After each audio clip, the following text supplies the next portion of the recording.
तोला मिल जाए उम्र हमो।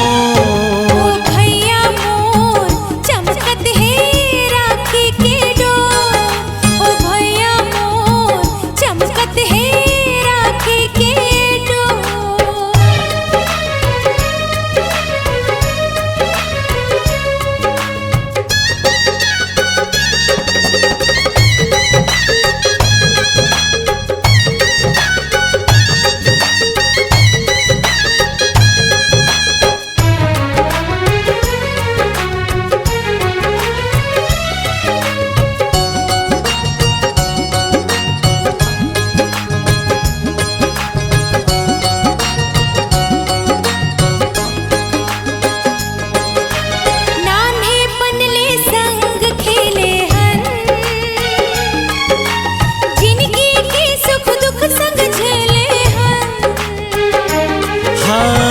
दूसर के आंसू पोछे हन,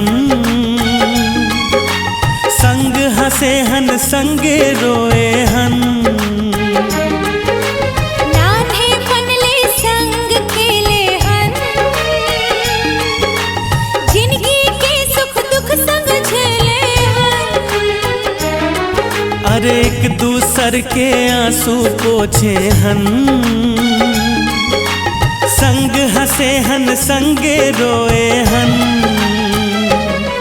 ओ भैया तोर माया के लामे है डोर।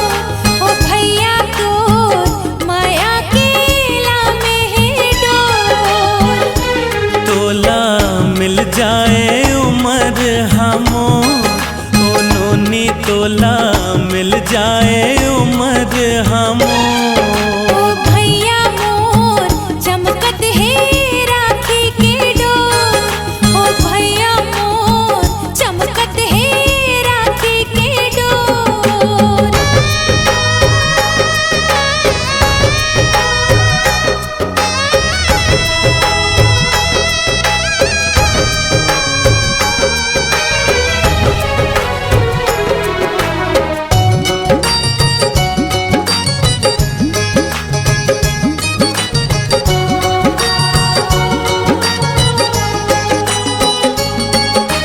डोली माँ बहिनी ते चल देवे, भाई के घर सुनना कर देवे। बहिनी लाते छन भुलावे, आंसू पोंछ के मोला हंसावे। डोली माँ बहिनी ते चल देवे, भाई के घर सुनना कर देवे। अरे बहिनी लाते छन भुलावे,